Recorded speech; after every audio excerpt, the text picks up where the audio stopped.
I want to show of hands for this simple question that I have.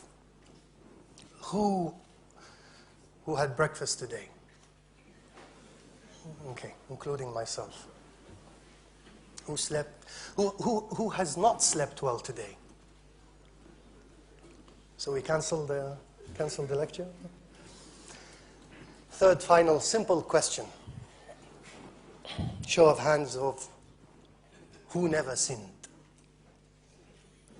Who never committed a sin? I think, brothers and sisters, if I ask the same question to the companions, they will respond totally in the same manner. Because after all, the companions are human beings. But let me ask you a question that's up to you if you want to volunteer the answer. When someone commits a sin, how does he then respond to that sin? What does he do after that? Any volunteers? I didn't want to make it personal by asking, and when do you sin? What do you do afterwards? Some might be offended. If you want to volunteer to answer this, or any person, what is the expected response when you commit a sin, when someone commits a sin? Tell me. You repent. Very, sometimes it's a general word, needs further explanation. Repent, meaning what? What do you do? So you make dua and ask forgiveness for Allah. Okay, another, yes. Sorry? You are remorseful. Yes, you regret what you did. You show some remorse, you cry, you do something. Yeah, okay, good, yes. Sorry? You do a good deed. Excellent. To erase the bad deed. Very good, yes. Try to conceal it. Yes, of course. That's for the people. But what about for Allah? What do you do with Allah? We are talking about the response. Yes, Ahmed. Of course, yes. And Brother Ahmed here is an old brother of mine, and we live together, and I'm glad to see him here. Okay. Brothers and sisters, today's talk is simply about what the Sahaba used to do when they committed sins. What did the Sahaba used to do when they commit sins? And I want to argue that there are 5 things that they used to do. If you have a paper and a pen, please write them down, because this is what the entire talk is about.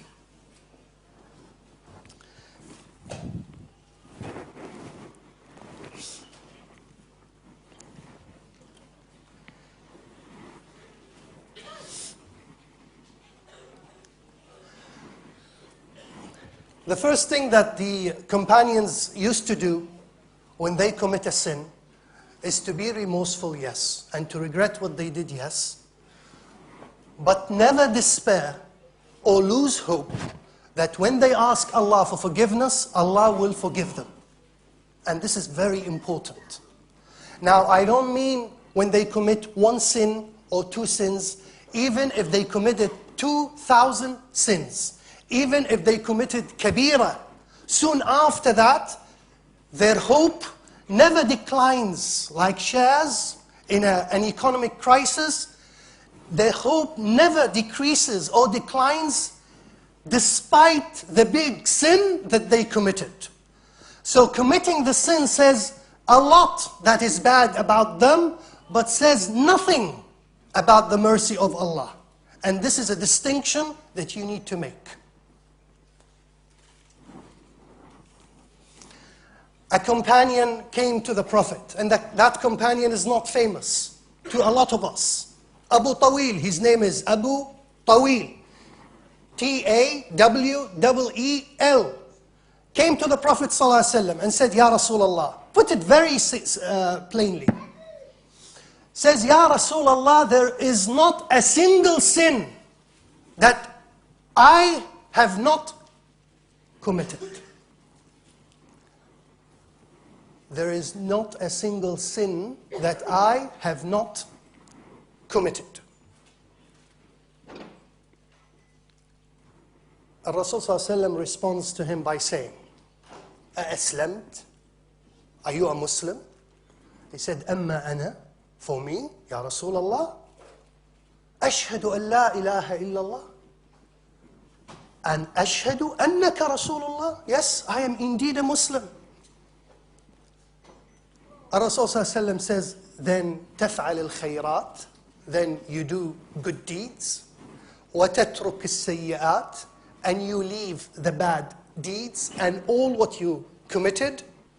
فَيَجْعَلُ اللَّهُ لَكَ خَيْرَاتْ كُلَّهُنْ. Allah will then, if you do that, look at the equation.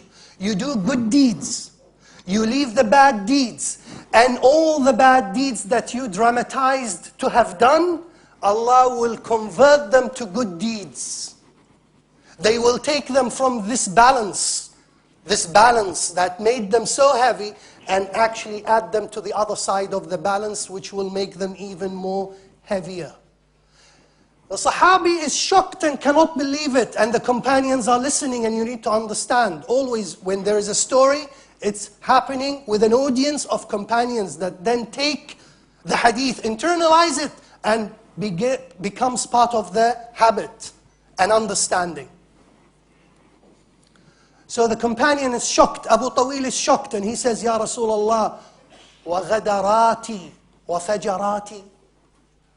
In Arabic, all the big crimes that I did, and fajarat, the fujur, the bad things that I did. I understand the simple, looking at someone doing this, but all the bad sins, وَغَدَرَاتِ وَفَجَرَاتِ.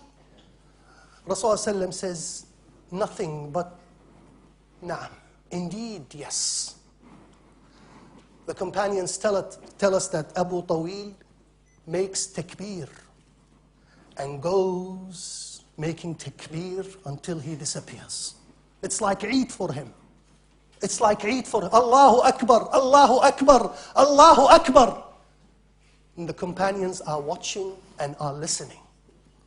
How on earth after this hadith does a companion feel that he is frustrated with whatever sin that he committed after watching this episode that has happened between Abu Tawil, who never spoke about what he did, left it for us to imagine and contemporize. Certainly he might not have taken drugs, but again leaving it undecided for us in the 21st century to imagine and imagine and imagine our own ghadarat and our own fajarat.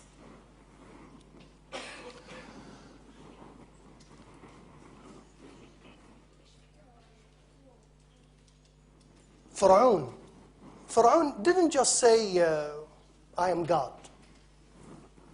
Maybe if he said that and kept quiet, that was fine. But you know what he did? He murdered thousands of newborn babies. You see, we don't tend to think about this. We think just Allah, how Allah subhanahu wa ta'ala saved Musa, right? But Musa is the end of the episode. We haven't seen, it's like a soap opera, sorry to use the expression. We haven't seen episode 1.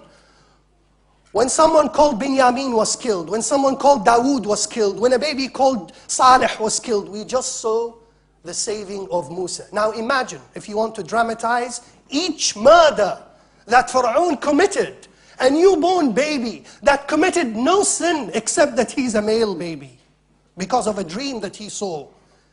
He made the entire baby humanity suffer as a result of this. You see each episode and you hate his guts, not just because he said, I am God, but because from a humanitarian point of view, what he did is intolerable and unacceptable. Yet, Allah subhanahu wa ta'ala says to Musa, go and speak to him, for he might be reminded. لَعَلَّهُ يَذَّكَّرْ. He might be reminded, أَوْ يَخْشَى, or fear. And if he did that, I will forgive him. For Dawood and Salih and Binyamin and all those babies, Ya Allah, yes, I will forgive him. If he remembered or feared or repented. How on earth, when verses are coming to the heart of the Prophet and the Sahaba witness that, how on earth then do they feel frustrated after committing a sin, bearing in mind that for sure 99% of the Sahaba never murdered a single newborn baby?